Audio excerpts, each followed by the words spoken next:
So I'm just going to let you each start and how you kind of travel with your horses, and we'll just go from there.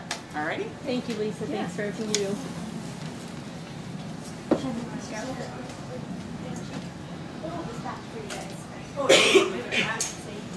If we need it, we'll get it.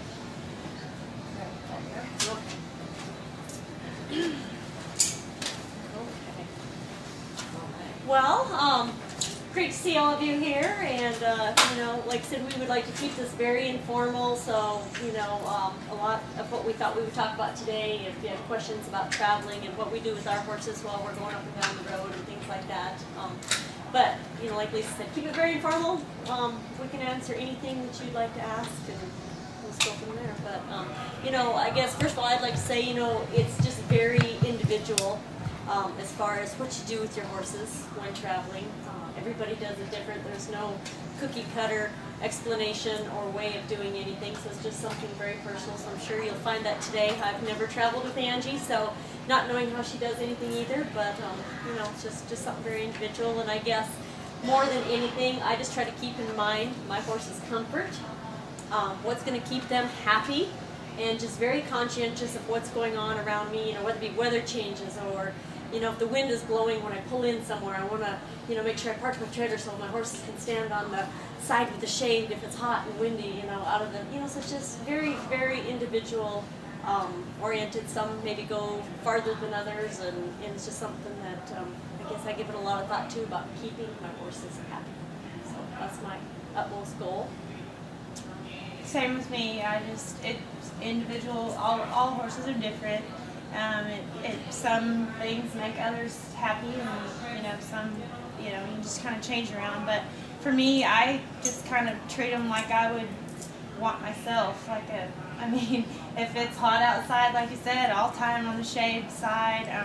There's so many things you can do to make them happy. But I think if you know your horse well enough, and you know when they're feeling good, when they're feeling bad, you know when they're tired, you know, just you know, as far as stalling at night, I always try to, no matter what, I never try to leave them tied to the trailer, because I wouldn't want to be tied to the trailer at night either. You know, I'd like to lay down at night. I try to put shavings out for my horses.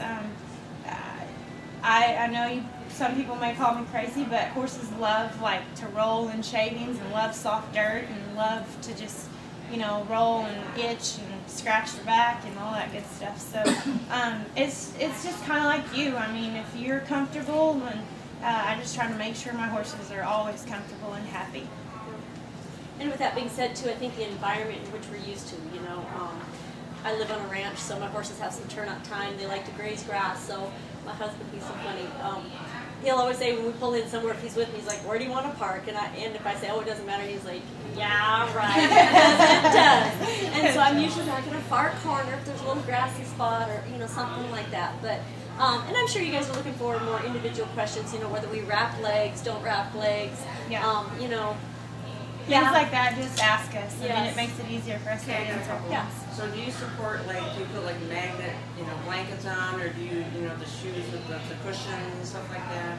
Do you go to those extremes, and how often do you water when you're hauling? Do you want to go first? Yeah, Three sure. questions. I do use magnets. I use the back on track some. I think in everything with things like that, there's you can do too much of it versus, you know, just doing enough to kind of keep them happy or do whatever it's made to do. But I'll use wraps if I don't wrap with like a quilt and a polo wrap or whatever. I don't do that. Most of the time my horses will go without anything unless I have a problem. If I've got a swelled leg, if I've got heat or some kind of tendon issue or something like that, then I will do whatever I need to do to doctor that. But most of the time, I'll put like a sheet on my horses in the trailer if I'm going to do magnets or something. And the rest, I mean, I don't really try to do something unless I have a problem, I guess you can say. And with that being said, same thing. I do things. I'm not hysterical barrel racers. Maybe some people think that some of us are, but I will use the magnetic blanket, the background track, some soft rides. I love my soft rides. Okay. And I do put soft rides mostly on the front. I don't usually use them on the back. And for those of you that aren't familiar, they're soft ride booths. They have a little cushion inside of them. Number one, when we unload places in the dark, you don't know what you could possibly step on. There could be, trash, whatever. And just the vibration on the road. And the reason I put them on their front feet, number one, horses are more weight bearing on their front end than they are their back end. So it's a priority to put them on the front. I have a horse that doesn't like them on the back feet, and he likes to kick, and he just doesn't like them on there, so good enough.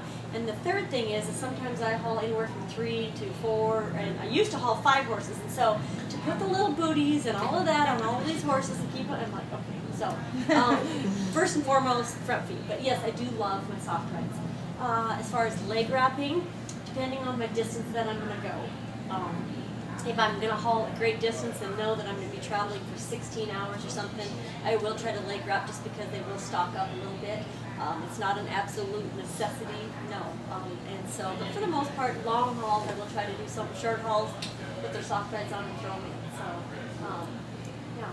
So, anyway, good questions, Lise. All right. Watering, like she was asking about watering. Watering is so important on the road.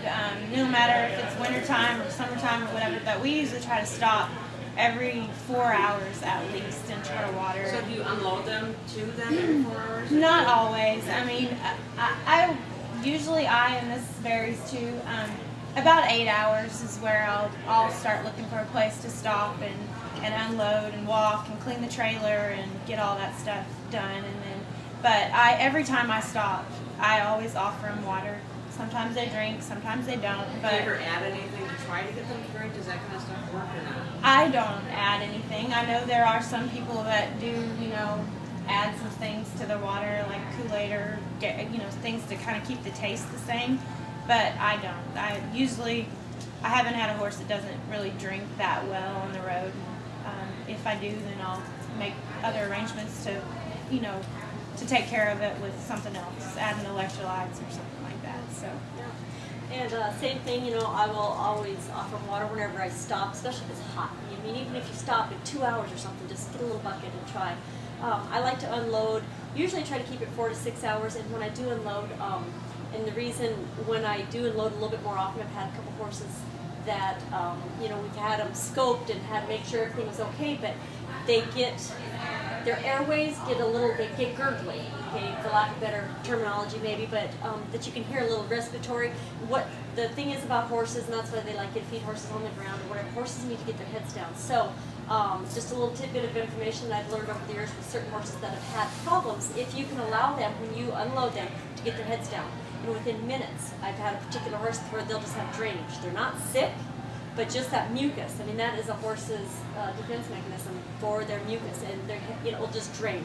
And some snot will come out. Sorry for the terminology, but it will, and then it's all said and done. But that's their way of clearing their airways, and so is to get their heads down. So lots of times I may even take a flake of hay, put it on the ground by the trailer if I'm unloading, just to let them stand for 5 minutes and eat that hay, just get their heads down to help clear everything out, and watering and things like that. But yeah, even if and I do just try to stop because I do have, certain horses, once again, individual horses that don't like to urinate in the trailer. When my trailer starts rocking, and it might be 3 hours, okay, the big boy has to go, and he doesn't want, he likes to stretch out, and so I have to unload.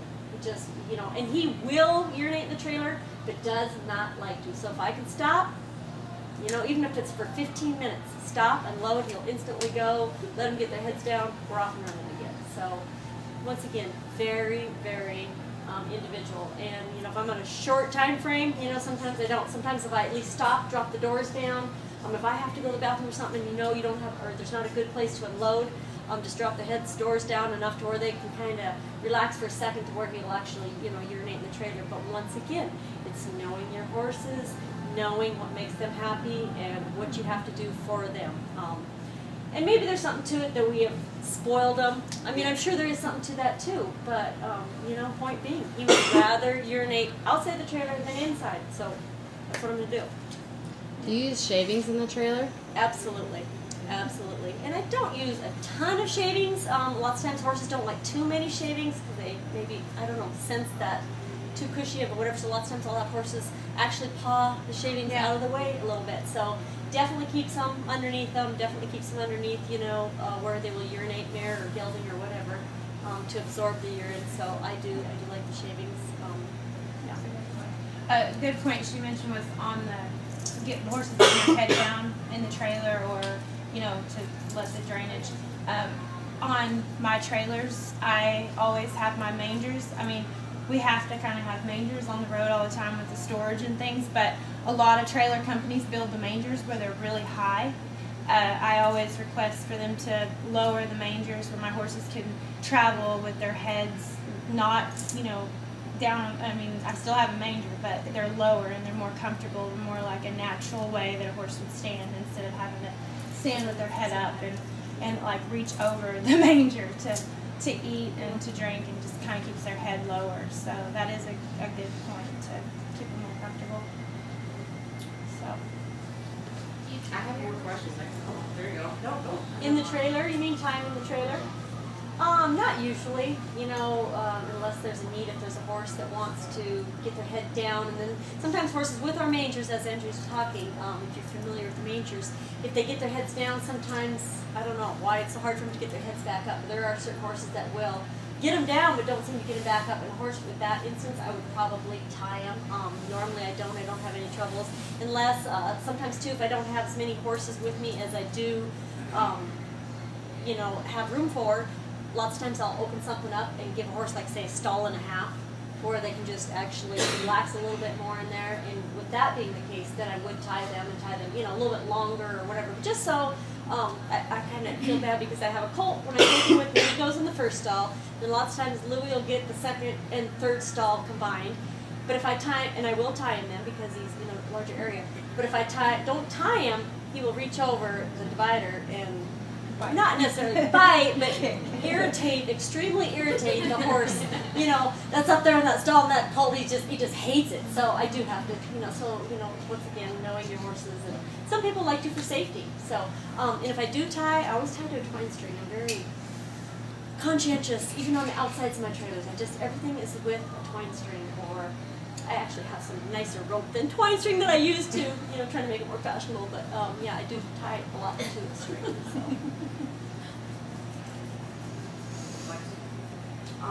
What would you do if your horse gets really nervous at shows and doesn't eat?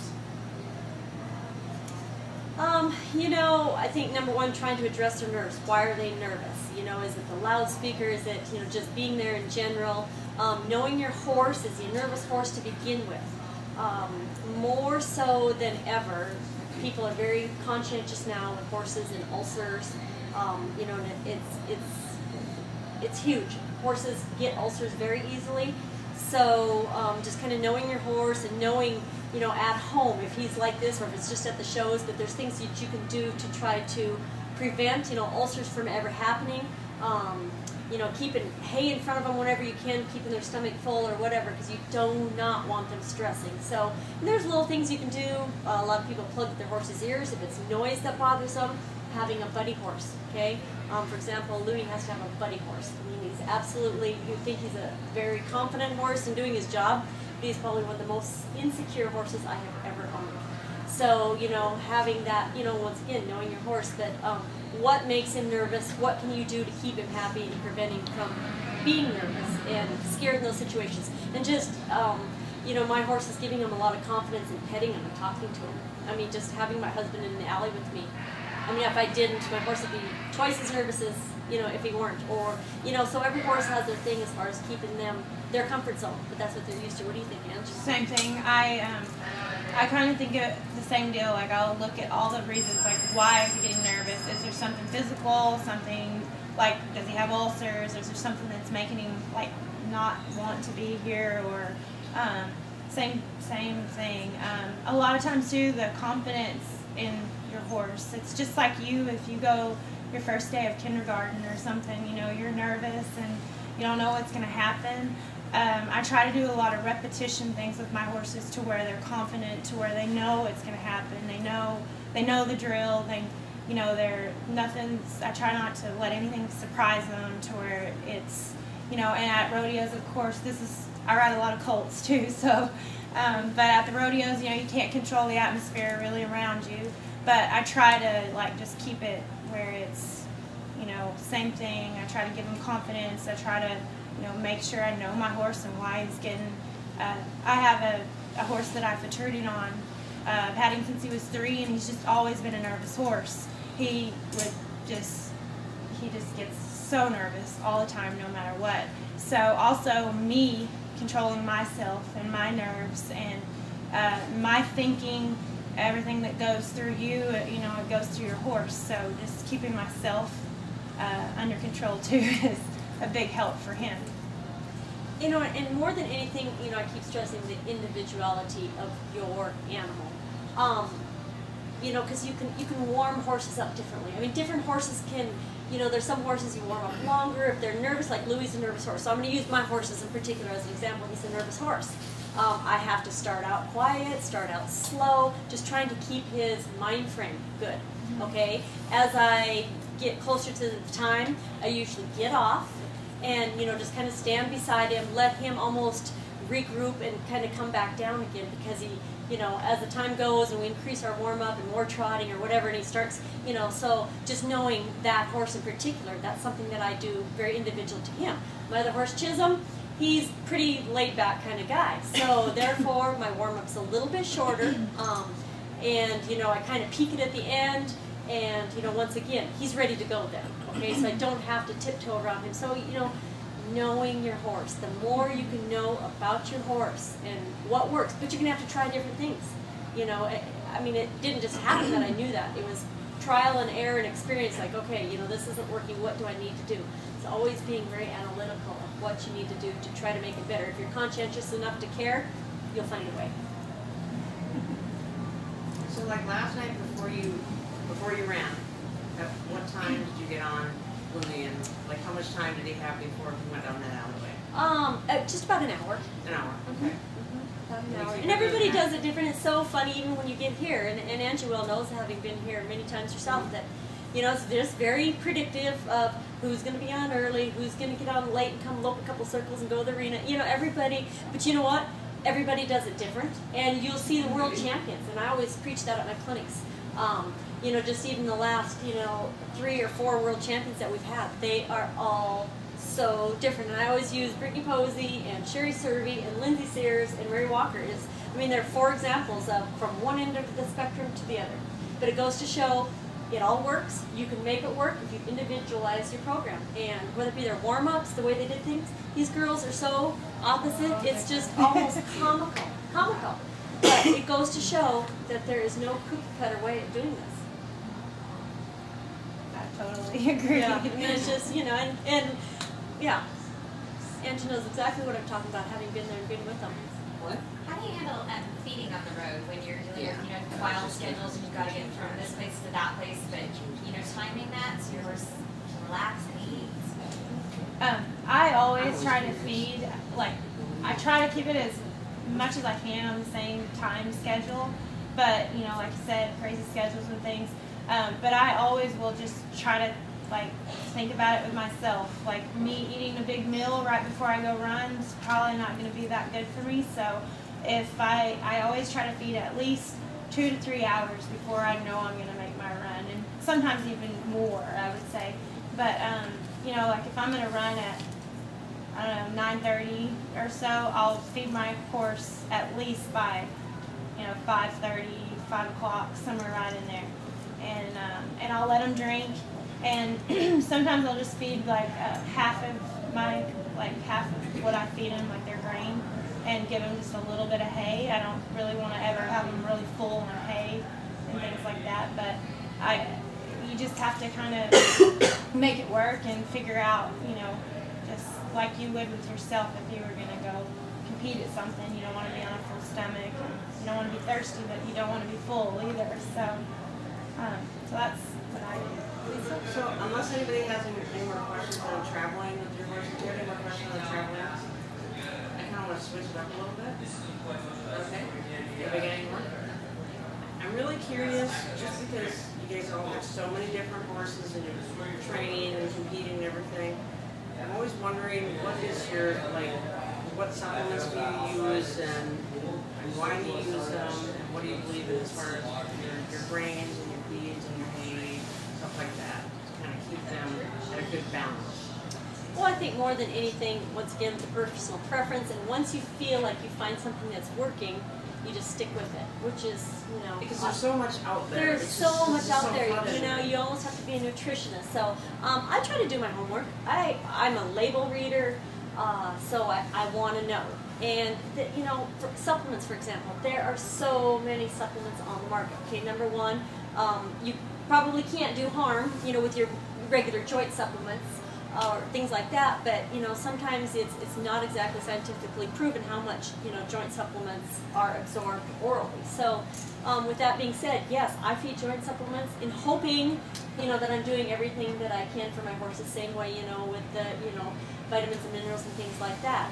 But I think, you know, more than anything, once you find a product that you're comfortable with and your horses will eat and things like that, you know, I have certain favorites, you know, and you can sure promote those. Okay, you know, sure, you know, number one, like with Platinum, you know, Platinum is made by veterinarians and only sold by veterinarians. And so, you know, that's something that I've kept in tune with my vet over the years. It hasn't always been Platinum, you know, because they would recommend other things, you know, just for the fact that they are label readers too, and they have done their homework. So I would always ask my veterinarian, you know, and once Platinum came out, you know, I've just been on board with Platinum and fed Platinum for many years before they ever became a sponsor of mine.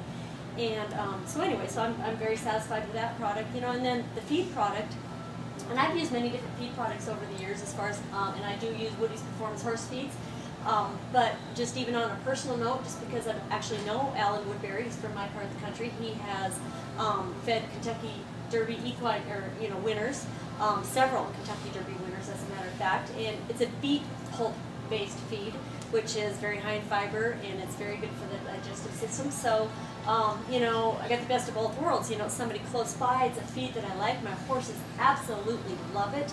And, you know, one of the first times I ever tried his feed was he was giving away free bags of feed at the rodeo. And I have never actually seen my horses be so stupid over liking a feed so much. And so we actually tried it more, and, you know, end of story. You know, 10 years later, I've been feeding Woody's Performance Horse Feeds for that long. But, and you know, same thing with horses. Sometimes they want to go off their feeds, and, you know, used to have to try to switch things up a little bit. I have never had them go off of it. They absolutely love it. And I don't know if it's a beet pulp or what, but it's not my department. He makes the feed, love it, and just got some good things about it. So, Angie? Same things. I have, well, right now I probably have about 3 different kinds of feed in my barn right now. I have a mare that has to have like low starch. She has a muscle problem where she can't break down the sugar as well, and so it causes her to stay kind of crampy. Her muscles, you know, almost like she ties up. So I feed her a low starch feed. I have another horse that doesn't want to keep weight very well, so I just make adjustments, you know, for him. And then I have another cube. I've always fed Purina and like the Omeline 200 or the Ultium or things like that. But now I'm down to like a cube feed that it's just something that is good for all. I'm not on the road like Lisa is now, so I don't want to feed them a lot of sugar, a lot of that molasses, things like that. But the beet pulp is always, it's great for, they love it, and it's good for their digestive system. I'm a big fan of the beet pulp also. So. And that's what beet pulp is.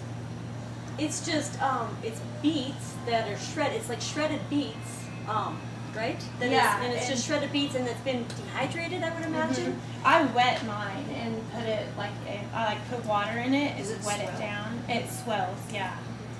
But the Woody's feed is already like it's already got molasses on it, isn't it? And he makes different feeds. You know, same thing. The particular feed of Woody's that I do feed is once again lower carbohydrates, higher in fat. But with that being said, even with the 3 horses that I have in my trailer currently, they get different amounts. Okay, you know, Chisholm requires a little bit more feed. He requires a little bit more. Okay, Louis he can't handle the prosperity, so he does not get fed as much. So I mean, once again, you individualize your program to, your horses. And what kind of hay do you do you have grass or mix or alfalfa or? I like a mix.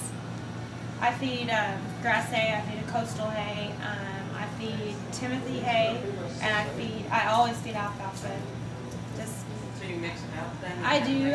My horses kind of have a buffet, is what my husband says. Smorgasbord, I know. Buffet. My horses are extremely, probably, actually overweight. Yes, because I always feel like, and I mostly run geldings, and I always heard that a way to a man's heart is through his stomach. So actually, I feed my horses too much. I've been told that by a lot of people, but same thing. And they get tired of, you can feed them the choicest alfalfa, and you'll unload them somewhere, and they'll be nibbling at straw. So be it. And so I do the same thing. Try to mix it up a little bit. Like here in town, we'll go to the feed store, and I'm going to go get some. We got Bermuda, we got things that we're not normally used to. But I always have a variety of hay. I always try to keep hay in front of them in the trailer, like a grass hay. If you don't want to feed them alfalfa all day long, but I always try to keep something in front of them to nibble on. I like to feed my hay on the ground. Obviously in the trailer it's a little better to feed them up in the mangers or in a hay bag, but I always try to keep something in front of them to keep them busy, to keep their stomach full, just something to munch on pretty much all the hours that they're in the trailer. It makes them happy that way, I think. Absolutely. Yes. On the hay thing, so do you think it doesn't hurt them? I always wonder when I go and I don't have enough of my own hay and I buy some. I always think, so you don't think that doesn't seem to cause colic or anything? I mean, do you think that? Well, I think you need to be conscientious of it, number one, and I would be more, if you go to what appears to be a reputable feed store, hopefully, that they know where their hay is coming from and things like that. Number one, I try to have most of my hay with me for the mainstay part of my hay, but there's times when you need to get more hay, especially to supplement what you have. So, and I guess more than anything, I would be aware of the alfalfa.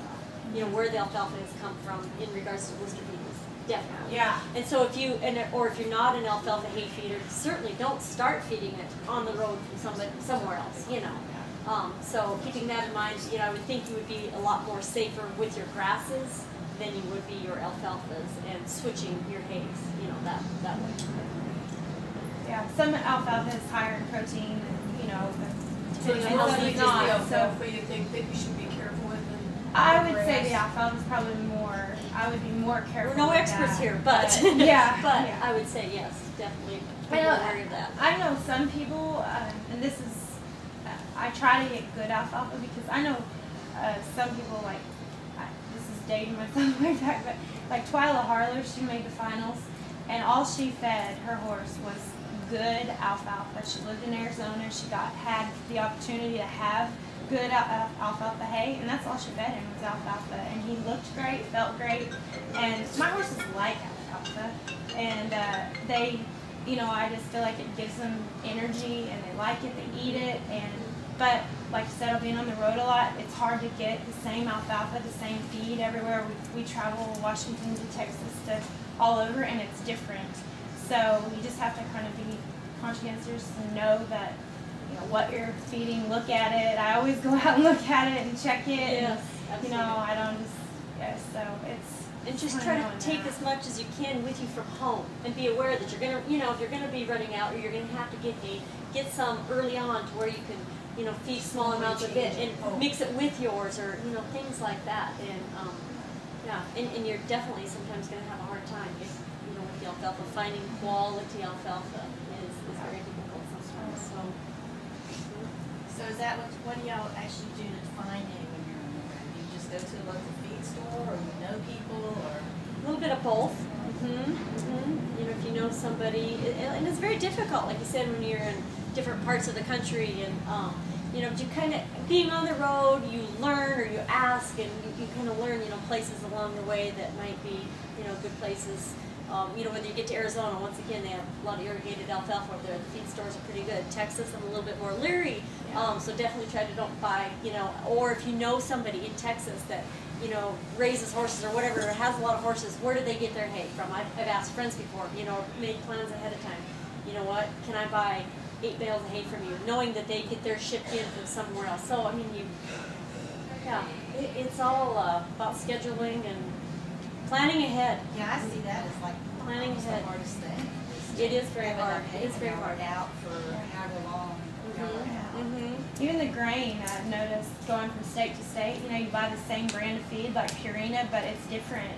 In Texas, Oklahoma, you go to Washington, Oregon, it's drier, sometimes it has more molasses. I mean, it's different, although it is still the same brand of feed and the same stuff you were feeding when you left home, but it is a little bit different, and it's just, I think, from what parts of the country it comes from. Where it's made. Yeah, and, things like that. So. How far it's shipped, how long it's been sitting there. So there's just a lot of factors. So. People seem to have gotten away from feeding like whole oats or cryptos. I don't hear anybody feeding just that.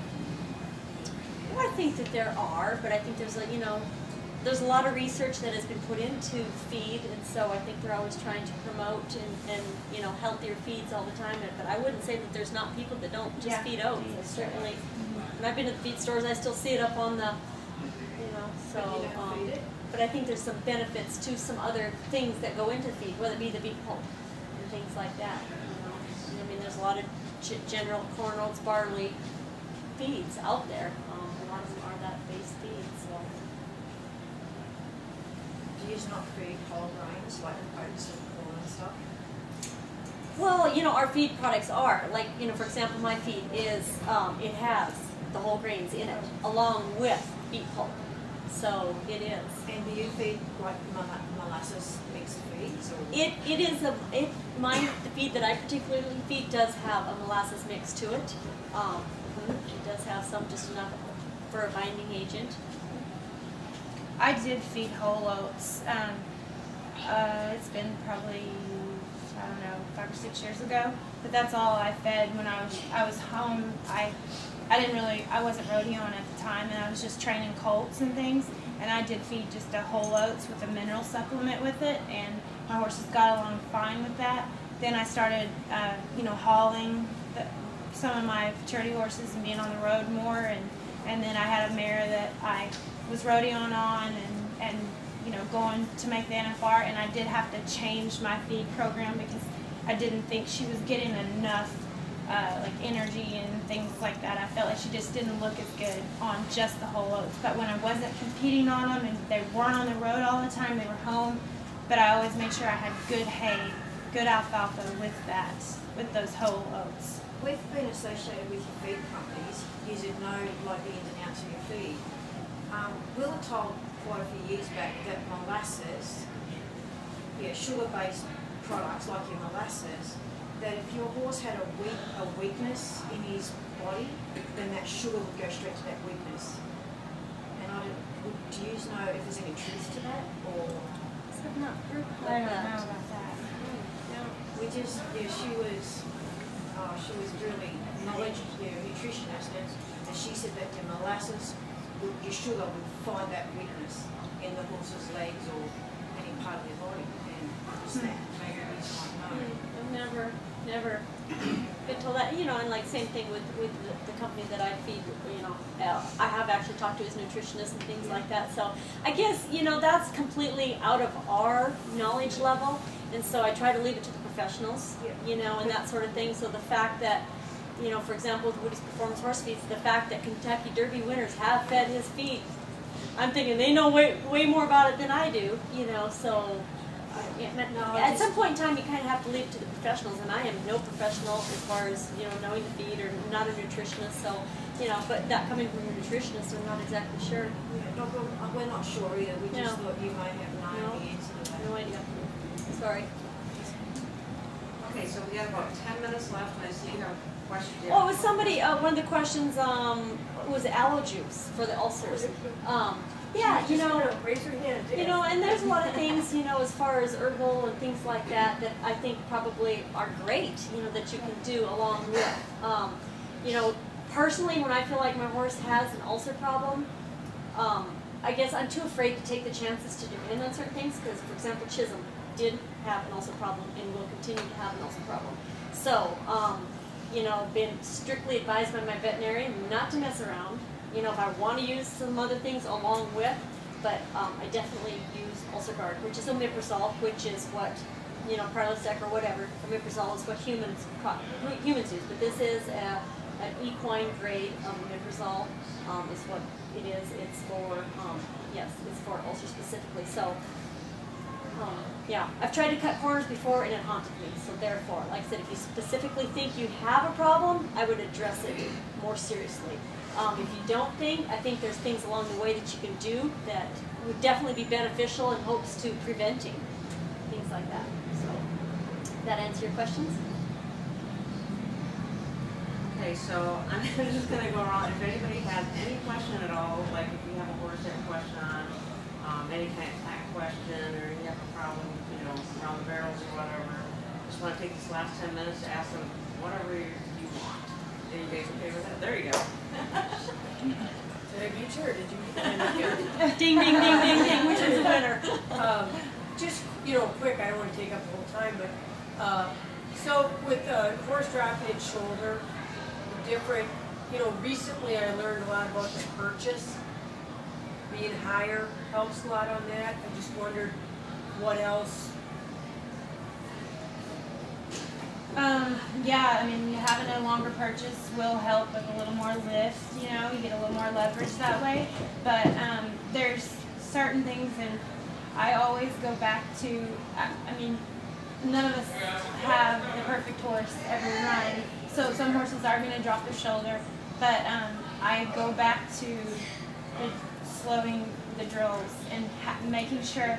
I can't stress enough of how important it is to have your horse broke, and broke to where you can control all the body parts and the, you know, it's just, and when I have a problem with the horse dropping a shoulder, doing things like that, I always go back to that and go back to slow. And then of course I have to speed them up because they're not going to do it in slower. You have to speed them up and correct it at home. And I mean, there's, I don't know exactly why your horse is dropping it, so it's hard to answer the question. But well, I just meant in general. Yeah, I mean that's probably what I do. And yes, a longer purchase will help you get more lift. You know, and bits are only aids in control. So number one, like Angie said, break it back down. Be very analytical. As you're slow working, going back to your drills, why, and as you're approaching the rail, what's happening? What are you feeling?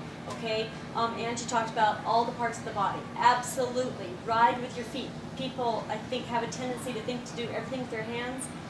Okay, not going to work. Okay, you need to control all the parts of the body. Okay, because what your hands do only controls the first third of the horse. So I try to break the horse into 3 parts. You know, from the head to the shoulders, the middle, and the hind end. Okay, it all needs to follow in a line together. Okay, whether it be a curved line, whatever, but it all needs to stay in a perfect, consistent manner. Watching yourself. Yes. A person will make a horse drop their shoulder a lot. Timing, as far as, are you asking that horse too soon?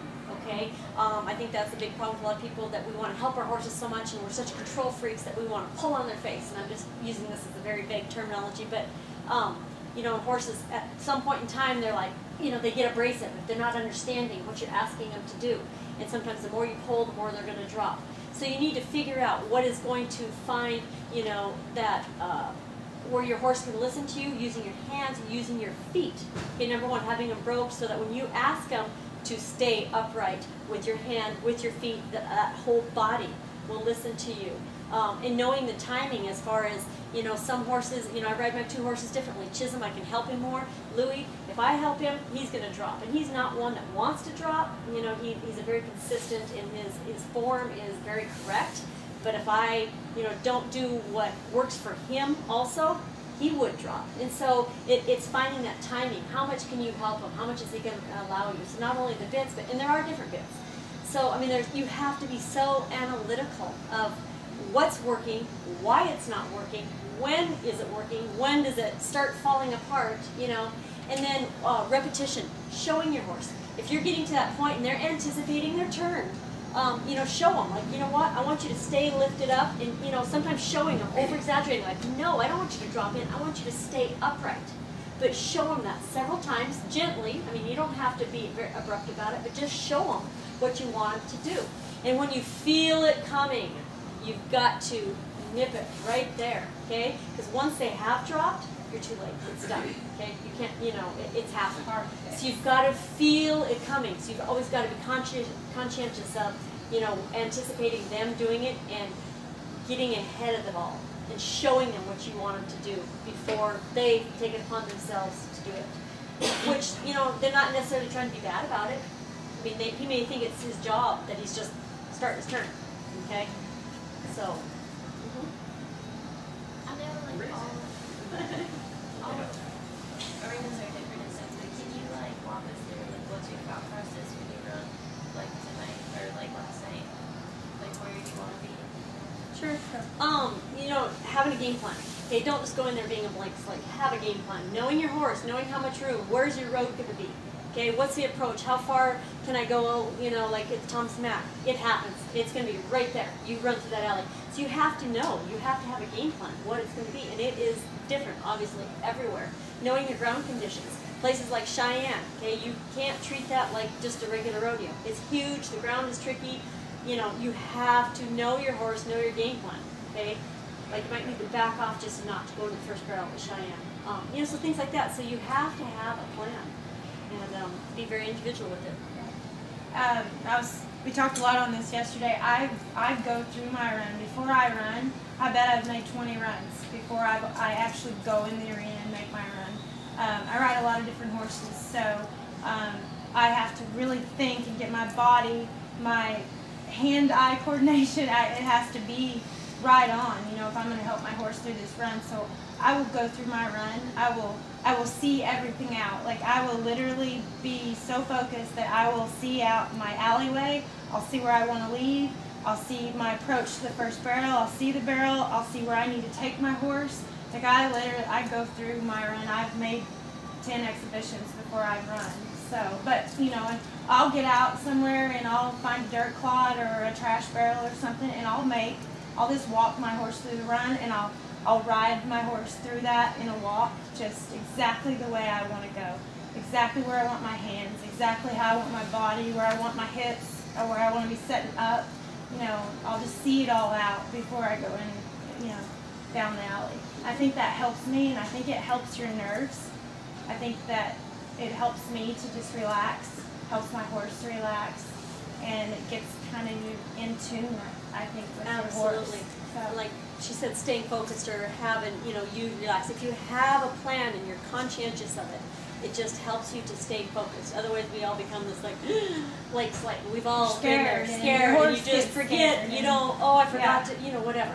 But if you are very conscientious of, like what Angie said, this is what I want to do, and have a plan, and be thinking of it as you're going, okay? When you go in the alley, like, I have to train myself. Train yourself to think what I need to do. Don't think about all the other stuff going on, but I mean really think about, okay, I've hit this point, check. I see my point out in the arena, go there, check. I mean, I'm blonde, guys. I gotta have a plan. So, yeah, and it does. It helps my horses, I think, to stay, they don't get nervous. I don't get nervous. I'll feel myself getting nervous. I'll go out there and go around 3 dirt clods out in the alleyway or back wherever we have to warm up, and it helps me to not be nervous because I have a plan. I had a question about taking a horse that's been trained at home, does everything at home. You start to haul in season, like in first year rodeo, and a horse that lacks confidence in his training. What are different things that you do when you have a horse that wants to be a little bit cagey, wants to shut down? Just in giving the horse confidence in, in running and trusting his training. Patience. Yeah, absolutely. More of a consistency. Just, and I always, to me, success, like for my young horses, success is not in what the clock says, and I've always preached this to my kids too, when you go there, when like say, if being in the 3D was my goal that day, to have the most perfect run I can have. I don't care what the clock says. I want my horses to work, okay? So first and foremost, I want it to be correct. And with correctness will come speed. And with doing this again and again, like Angie's saying, patience and consistency, it will do nothing but get better and faster and easier, and it will just fall together. But you've got to keep it consistent, stay with the game, you know. And it's so hard because just when you know things are going good, you really just want to like see how, you know. And I'm not saying you can't test the waters, you know, and go faster than what you're ready to go faster for, but it sure is easier to just keep building baby steps and just keep it consistent until finally you're there. That's my take on it. Mine too. And you gotta, and like she said, you know, just having your horse when you go and you have a colt and they're actually, you run through the gate for the first time, or you know, you've been to 10 exhibitions and they actually think on their own a little bit and they're correct, and that's like the best feeling ever. You know, right there. That's first. Not that what the clock says, exactly what she says, but just for them to start kind of doing it on their own and thinking. Like horses can think on their own. It's sometimes hard, but you know, and then I lost. Touching on that, what Andrew's saying about them thinking on their own. Give them the confidence to think on their own. None of us like to be told what to do all the time, okay? They're your partner, okay? It's a communication thing. Let him. It's amazing. Like when I'll tell people, you know, like if you're trying to teach some horse rate or whatever, go up there, sit down. Give them the opportunity to slow down on their own without just ripping their face off, okay? And, you know, you do that a few times, by golly, it would be amazing. And people are amazed, like, you know, that if you just trust your horse and try to be a teammate rather than just, you know, somebody. But same with a person. You ask nicely. Yes. It's a lot easier to get a response than to And ask mean and you're like, no, and allow them to think for themselves. Allow them to think for themselves the best you can, and just guide them. It's just like a kid. You're always wanting to guide them and be a good parent or whatever, but they've got to, you know, have, you know, some independence too. And there's going to be a lot of runs where you have to, like, go a little bit out of your comfort zone, but then bring it back down. You're going to, I'd love to have the millions of dollars I've spent on just going and making practice runs to get to where I want this horse, but I'll have to go and be like, you know, I'm not going to win anything today, but I've got to go, and we've got to go do this, we've got to go through this stage, you know. And so just going and making a run, asking them to get a little faster, and it may not be perfect, but then bringing them back down, you know, seeing where they're lacking on that time when you do ask them to go faster.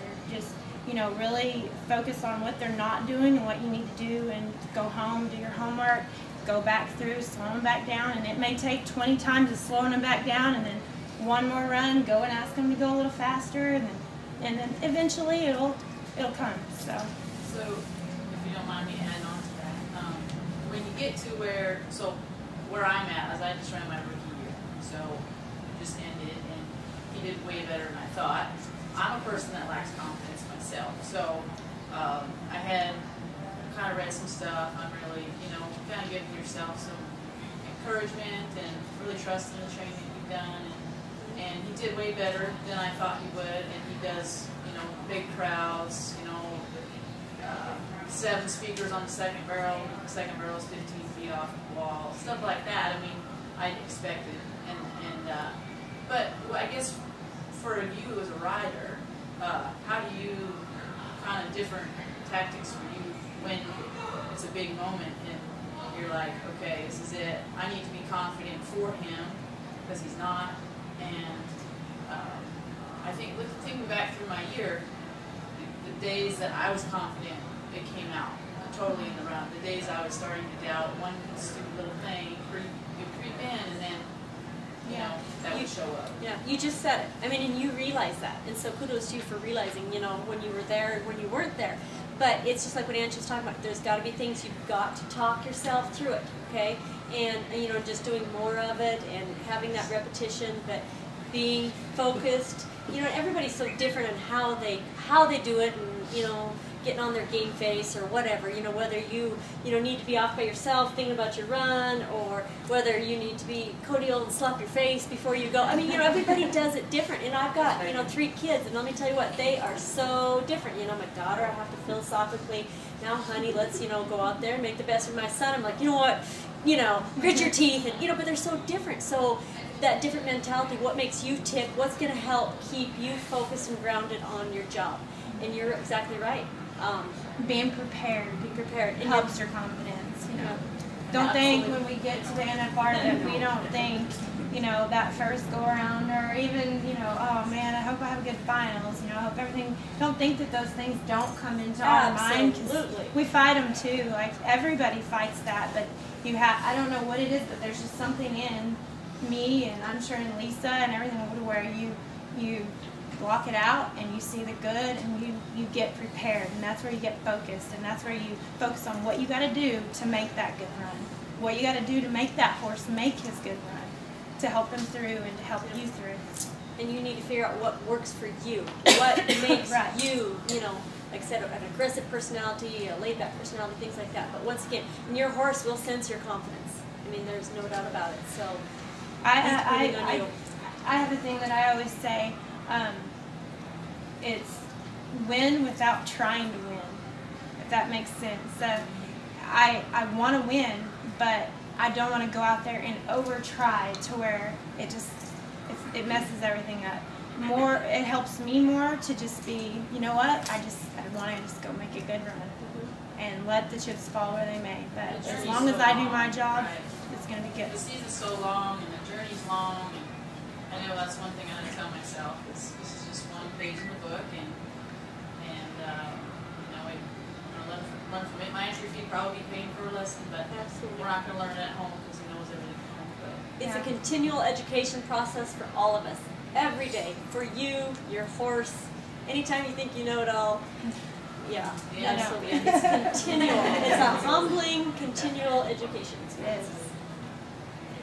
All right, well, it's about 10 after 2. Does anybody have any last questions before we'll bring you guys? Everybody can come in, and we have it set up really cool where you can get a signing with them, we can have pictures, we get a backdrop and everything. So, any last questions? What would you do if you have a horse that has gait issues? One day just ready to go in, the next day will just stall and freeze up. I think kind of like what we talked about a little bit before, you're going to have to find something, why, try to figure out why. What in those two situations made it so different? Was it your nerves? Was it a particular arena? I mean, there's usually a reason behind everything. If you are conscientious enough to try to figure that out, and to figure out what you can do to prevent it from happening. For example, if I rush a warm up on Louis, okay, that's not a good thing for him. I mean, same thing. Everything is just So it goes all the way back to the warm up. So I mean, you've got to try to figure out what the difference is, because it shouldn't be that sporadic. Would you think, Angie, that there's got to be some underlying reason somewhere? Which is weird because like the days that she'll run in, she'll run slow. The days that she freezes up, she'll run faster. Well, sometimes more the intensity of the nerves. Okay, sometimes the intensity of the nerves where they anticipate it, they're almost more fearful of. But they run harder lots of times, horses, with that adrenaline going. But sometimes that almost makes them more hesitant. Louis is kind of the same way. The higher he is, the more hesitant he would be to go in. So there might be something, you might have to find a happy medium there or something. But work on it and be conscientious of what it's going to take. All right, anybody have anything else? We're good? All right, well, I just want to really, really thank you both for being here. This is an amazing opportunity for everybody to have this time rather than just going to a signing, you know what I mean? And just like, okay, and move on. So there again, I should give all kudos to Sherry White, who's here, who's, she's a grassroots manager, and this was her idea of just really opening it up more so you could really get the time to meet these gals and really get to ask them questions and see how much. I mean, they just have so much knowledge. I have more questions I would love to keep asking, but we only have so much time. But nice job, Sherry. Yeah. Like, how do you do it going down the road? I mean, how many hours you guys put on that road? And do you ever get scared driving in the mountains? And how do you handle the ice? And It's just like anything, Lisa. It's a job, it's a passion, it's something you love to do, and everything that gets thrown at you with it, you just go for it. Just go for it. I mean, what else never can you give do? up, right? Never give up. Thank you.